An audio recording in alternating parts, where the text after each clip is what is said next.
जेव्हा बुद्धी आणि कर्तव्य एकत्र येतात तेव्हा इतिहास घडतो. ही कथा आहे जगातील सर्वात मोठ्या महाकाव्याच्या जन्माची आणि एका अजोड बलिदानाची. महर्षी व्यासांनी महाभारताची रचना केली, पण ते लिहिण्यासाठी त्यांना एका अफाट बुद्धीच्या लेखकाची गरज होती. ही जबाबदारी स्वीकारली साक्षात भगवान श्री गणेशाने. पण गणपतीची एक अट होती.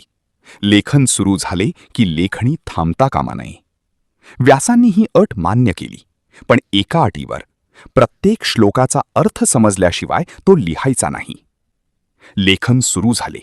व्यासांचे शब्द आणि गणेशाची लेखणी वाऱ्याच्या वेगाने धावू लागली.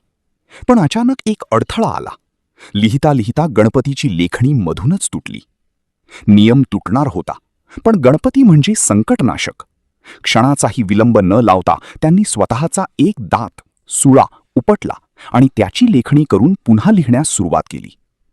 स्वतःच्या शरीराची वेदना सहन करून केवळ मानवजातीला ज्ञानाचा हा अमूल्य ठेवा मिळावा म्हणून गणेशाने हे बलिदान दिले.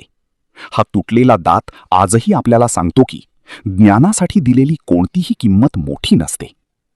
अशा प्रकारे साकारली महाकाव्य महाभारत.